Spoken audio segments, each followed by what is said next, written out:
Right now, 96% of CFOs are planning massive digital overhauls. Yeah, almost all of them. Right, but almost none of them are actually willing to take on the financial risk to do it. Welcome to the deep dive. Thanks for having me. If you're listening to this, you are likely a hiring manager or, a business leader trying to navigate the absolute maze that is the modern talent landscape. And it really is a maze right now. It is. And let's be honest, trying to build a top-tier finance transformation team today probably feels like trying to solve a Rubik's Cube while someone is standing next to you just tossing in extra pieces. That's incredibly accurate. So today, we're pulling our insights directly from the Stanton House Finance Transformation Salary Guide 2026. It's a fantastic report. Yeah, and our mission here is to give you a highly actionable breakdown of, well, how to attract elite talent in a market that is fundamentally at odds with itself. Right, because the demands are shifting so fast. Exactly. We're going to look at how to structure roles to ensure actual delivery and how to spot the hybrid skill sets you desperately need for AI governance and ERP modernization. Okay, let's unpack this because the days of just hiring an IT guy to install some new finance software and walk away they're completely officially gone. Oh, they're entirely a thing of the past. I mean, to really understand the caliber of candidate you need to hire today, we first have to dissect the deeply contradictory macro environment you're operating in. The paradox, right. Right. We're looking at a landscape defined by fiscal tightening, high taxes, and aggressive regulatory expansion. Everything's just under a microscope. Exactly. Boards of directors are under intense scrutiny. They are no longer signing off on technology just for the sake of modernization. They want the numbers. They want measurable return on investment from day one. I mean, they demand tighter governance, ironclad compliance, and much clearer financial visibility. So it's not just about the tech anymore. No, not at all. They aren't looking for a software mechanic, They're looking for someone who can guarantee operational resilience in a highly volatile market. Which, naturally, creates this incredible bottleneck. Looking at the data from Deloitte's latest UK CFO survey, which is included in the Stanton House Guide, we see that 96% of CFOs expect digital investments to increase over the next 5 years. They absolutely see the potential there. Especially with AI, right. But then you hit this massive roadblock. Only 15% of those exact same CFOs view it as a good time to take greater risk onto their balance sheets. It's a huge disconnect. I read that and thought, this is basically like buying a multi-million-dollar hypercar. Oh, I like this analogy. Right. But you keep it parked in the garage because you are too terrified of the insurance premium if you actually take it out of second gear. That is exactly what's happening. Everyone desperately wants that high-end digital performance, but absolutely no one wants the financial exposure of a failed implementation. And that tension has to dictate the job offer, right? Completely. It dictates the mandate you have to offer as a hiring manager. You aren't just bringing someone in to manage a cloud migration anymore. What are you bringing them in for, then? You're hiring someone whose primary job is to stand in front of a highly skeptical, risk-averse board and analytically prove that this transformation is not just some expensive science experiment. They have to justify their own existence, basically. Yeah, a successful finance transformation leader today has to speak the language of risk mitigation just as fluently as they speak system architecture. Wow.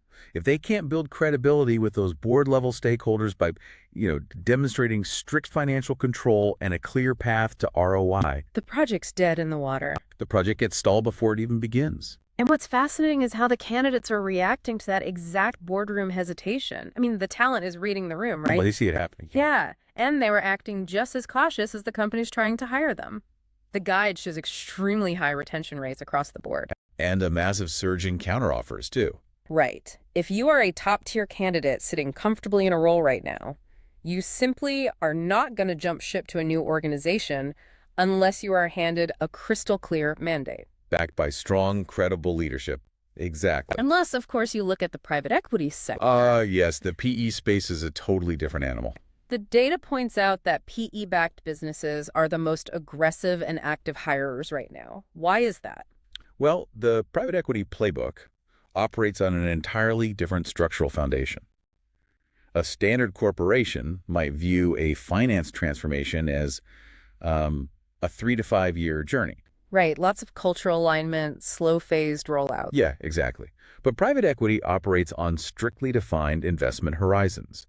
They have a targeted exit strategy, Usually within a few years, right? right? Usually built into the business model from day one. So for them, scaling the finance function isn't just a discretionary upgrade. It's mandatory. It is a mandatory prerequisite for that exit. So they're essentially forcing the issue because the clock is ticking much louder for them. Precisely. They do not have the luxury of a slow burn. They require transformation leaders who can drop into a chaotic environment, operate at a blistering pace. Take immediate accountability. Exactly. And deliver tangible results with almost zero ramp-up time. And for you, listening to this as a hiring manager at a non-PE organization, this is your direct competition. It is. You're trying to woo candidates who are being heavily courted by PE firms that offer, well, incredibly fast hiring processes, massive financial upside, and absolute clarity on the outcome. Which brings up a major structural failure for standard corporations. Yeah, if the PE firms are snatching up the talent by moving fast, how are standard companies failing to compete? It comes down to the actual blueprint of the hiring process. And the LinkedIn Talent Insights data provided in the source is a massive wake-up call here. We're talking about an incredibly concentrated, shrinking pool of talent. They're quite concentrated. There are only 1,480 UK professionals operating in the senior finance transformation space. That number is actually down 4% from last year. Yeah. And out of that tiny group, only 144 of them actually changed jobs in the last 12 months. The pool is shrinking for a few reasons, actually. We're seeing burnout from the massive transformation pushes during the pandemic era. Oh, sure. Plus some early retirements and, like we said, a heavy concentration of the remaining talent getting locked up in those lucrative private equity cycles. So when scarcity is that extreme, the speed of your internal machinery kind of dictates your success. Absolutely. The report notes that permanent roles are currently taking 10 to 12 weeks to fill. 10 to 12 weeks. But interim or fixed-term contract roles are taking about 3 to 4 weeks. Right. Slow internal processes, long approval chains, and general hesitation from internal HR are cited as the single biggest risks to landing a hire. But wait, let's look at the basic math here. If the talent pool is shrinking, but there were only 48 open roles actively listed on LinkedIn for these specific titles. I know where you're going with this. Right. Shouldn't companies basically have their pick? I mean, if there are fewer open jobs than there are qualified people, why is it so agonizingly difficult for a hiring manager to lock these candidates down? This raises an important question. Are organizations artificially restricting their own access to this talent pool by stubbornly clinging to the wrong contracting models? Oh, interesting. Because the data heavily implies that corporations are shooting themselves in the foot here. Companies absolutely love fixed-term contracts, the FTCs. They push for them constantly. They do. Right, but from a corporate risk perspective, isn't an FTC much safer for the company's books? In theory, yes. It manages long-term headcount exposure, gives a defined end date for a project, and keeps the candidate inside the standard payroll structure. So why should a board or an HR department bend to the whims of a candidate's preferred status? Because the candidates who actually have the proven end-to-end delivery experience to save your multi-million-dollar transformation, they completely refuse to work that way. Wow, just a flat refusal. Yeah, pretty much. Senior transformation talent strongly prefers the interim model, specifically operating outside IR35. And for those unfamiliar, IR35 is UK tax legislation. Right. Operating outside IR35 essentially means the candidate is functioning as a true, independent business-to-business contractor. They're a separate entity providing a distinct service. Exactly, rather than being absorbed into the company as a disguised employee on the internal payroll. And the financial gap between those two models is staggering. The guide lays out the context. A true finance program director operating outside IR35 can command anywhere from 1,100 to 1,800 pounds a day. Yeah, the day rates are significant. But if you try to force that same caliber of leader into a permanent salary, it tops out around 140,000 to 220,000 pounds annually.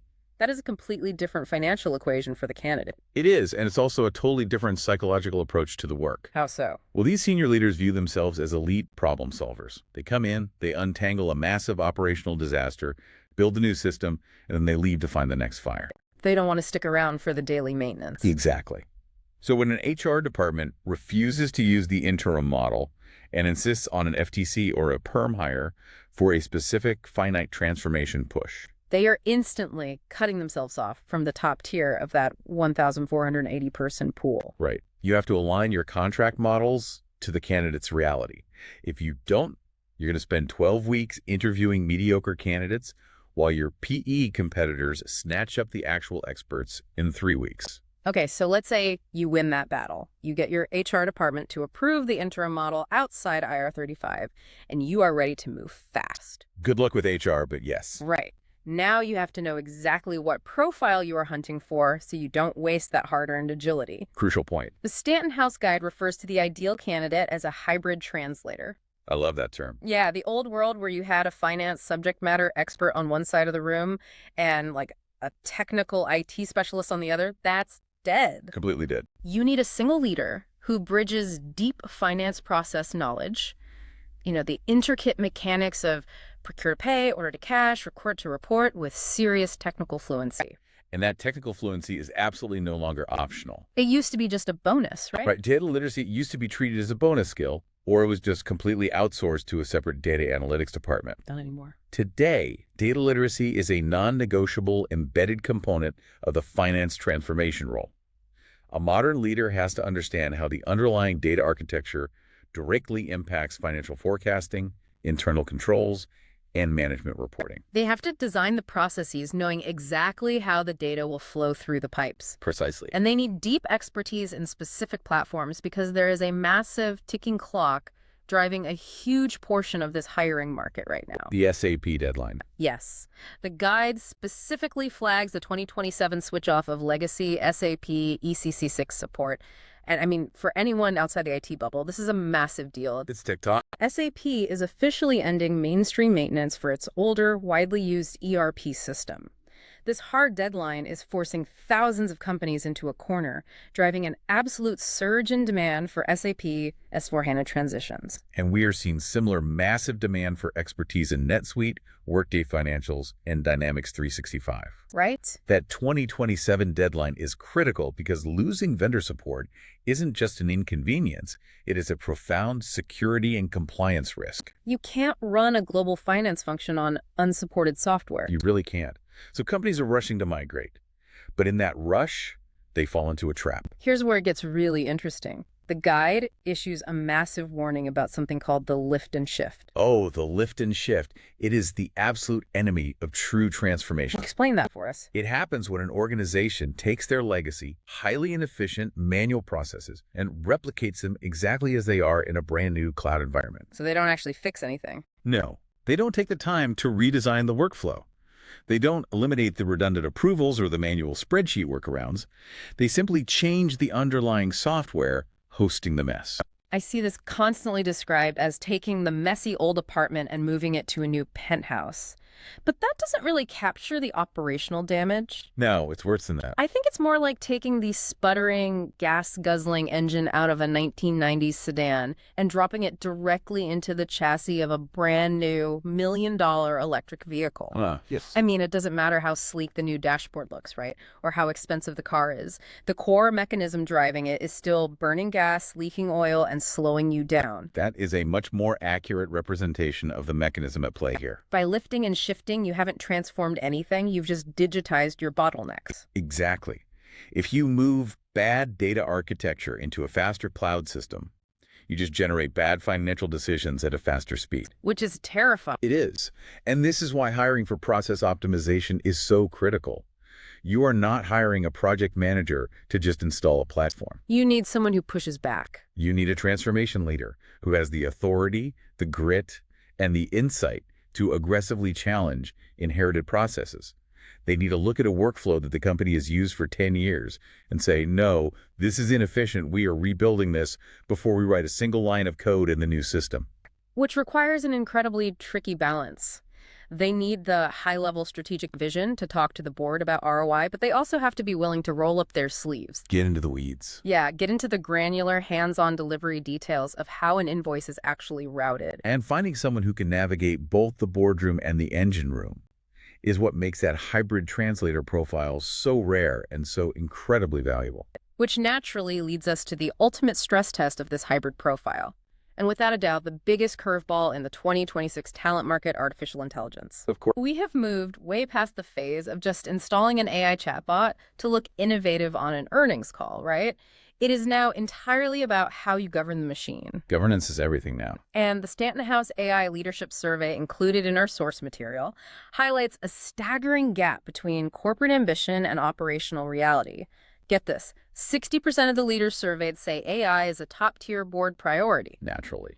Yet only 12% actually have a fully rolled out AI strategy. Wow. And even more terrifying, only 23% have a formal AI governance framework in place. What's fascinating here is how this governance gap has completely shifted the responsibility matrix. What do you mean? Well, AI governance is no longer viewed as a siloed compliance issue managed by the legal team or like a dedicated risk department. Okay. It is now deeply, inextricably embedded within the finance transformation brief itself. Wait, so if a company decides they want to layer an AI-driven forecasting tool or anomaly detection algorithm into their new ERP system, Yes. the person managing the ERP upgrade is suddenly the one responsible for the AI's compliance. Exactly.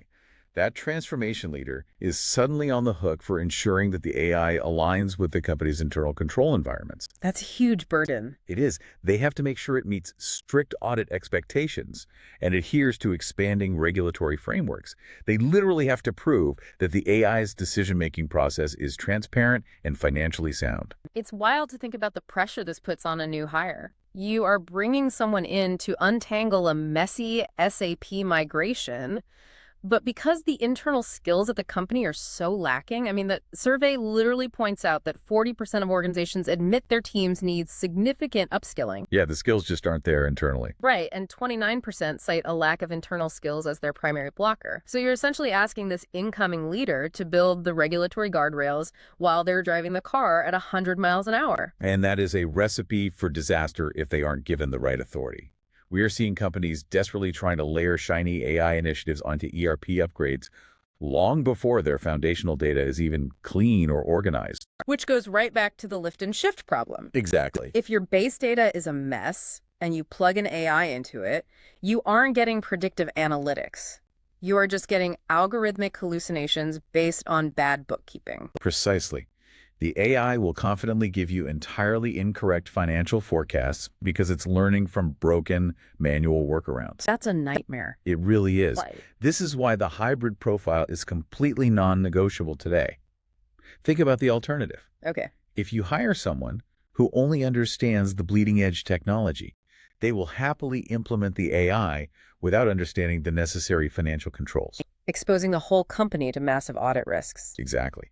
Conversely, if you hire someone who only understands traditional finance and double-entry bookkeeping, they won't know how to integrate a machine learning capability into your operational processes at all. So they have to be the ultimate gatekeeper. They do. They have to translate the board's desperate enthusiasm for AI into a disciplined, controlled, and strictly measurable delivery plan. They have to be the person in the room willing to look at the CEO and say, no, we are not turning on the AI forecasting module until we spend the next 6 months cleaning up the data architecture. That is the exact level of pushback and credibility required. Right. Transformation leaders today are risk managers first and technologists second. So what does this all mean? If you're a hiring manager sitting there right now plotting out your strategy for a crucial finance transformation role, what is the actionable takeaway from all this data? There are a few key steps. First, you have to fundamentally speed up your internal machinery. If you let HR drag a permanent role approval out for 10 to 12 weeks, your private equity competitors will steal the best candidates in 3 weeks. You'll be left with whoever is still looking. Exactly. Second, you must align your contract models to the reality of the market. If the elite senior talent wants to operate on interim models outside IR35 so they can function as independent problem solvers, And they do. and you stubbornly insist on locking them into fixed-term contracts, you are fighting a losing battle. Third, your assessment criteria must change. Right. You are hunting for hybrid translators. You need to actively screen for candidates who refuse to accept a lift and shift mandate. How do you spot them in an interview? Well, in the interview, you should be digging deeply into how they have historically challenged inefficient processes. Ask how they've forced workflow optimization before ever touching the software. And finally, you have to ensure they are capable of embedding AI governance from the ground floor up. They cannot view data literacy as someone else's job. No, it's core to their role. Because making the wrong hire in this environment doesn't just mean your tech rollout gets delayed by a quarter or two. It means you're actively fracturing your company's financial governance at the exact moment when regulators and boards are demanding absolute precision. And you'll end up paying a premium to digitize your own operational bottlenecks. If we connect this to the bigger picture, this is the vital realization for every business leader. Finance transformation is no longer an IT project. Definitely not. It hasn't been for years. It is the fundamental mechanism for ensuring your company's operational resilience. The software systems are too powerful, the regulatory environment is far too strict, and the financial stakes of a failed implementation are simply too high for anything less than a hybrid expert. You are hiring the architects of your company's financial future, not mechanics, to fix your software. Perfectly said. And that leads me to one final lingering thought for you to chew on as you go back to reviewing those CVs and fighting with HR over interim budgets. Oh, this should be good. We are pushing incredibly hard for this hybrid mix of data literacy and technical fluency right now in 2026. But let's project this trajectory out a bit. Okay. If artificial intelligence eventually reaches a point where it can flawlessly, fully automate the core operational processes we just spent all this time talking about, the intricate mechanics of procure to pay and order to cash. Right. Will the finance transformation leader of the 2030s even need a traditional finance background? Or will the role evolve so drastically that you'll find yourself hiring purely behavioral psychologists and data ethics specialists just to manage the morality and logic of the machines running your money? Now that is a wild thought. Something to think about before your next interview panel. Thanks for diving deep with us.